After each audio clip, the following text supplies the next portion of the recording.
Que dit la sagesse sur la vie de Thomas Sankara? Quelle est la plus grande leçon de sagesse que les générations d'aujourd'hui et de demain doivent retenir de Thomas Sankara? C'est une question très profonde que nous allons répondre. Comprenez d'abord que Thomas Sankara, il n'a pas laissé une seule leçon. Il en a laissé plusieurs. Mais parmi toutes ces leçons, il y en a une seule leçon qui résume parfaitement toutes les autres leçons que très peu de gens ont vraiment comprises. Un jour, je marchais. J'ai rencontré un jeune homme très brillant.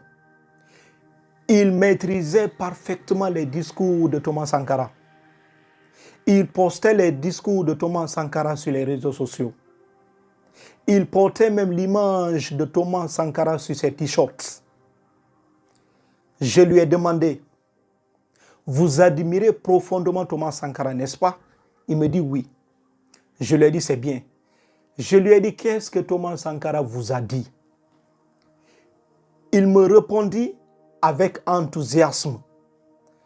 Thomas Sankara nous a dit de combattre le système néocolonial jusqu'au bout. Thomas Sankara nous a dit de refuser la dette.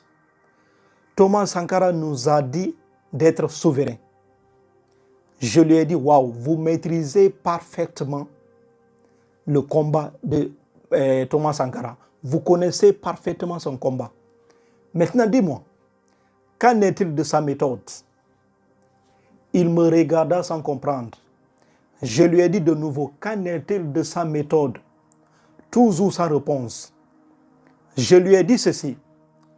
Thomas Sankara, il ne disait pas aux autres de changer. Le changement en lui était extrêmement profond. Lui-même, il changeait.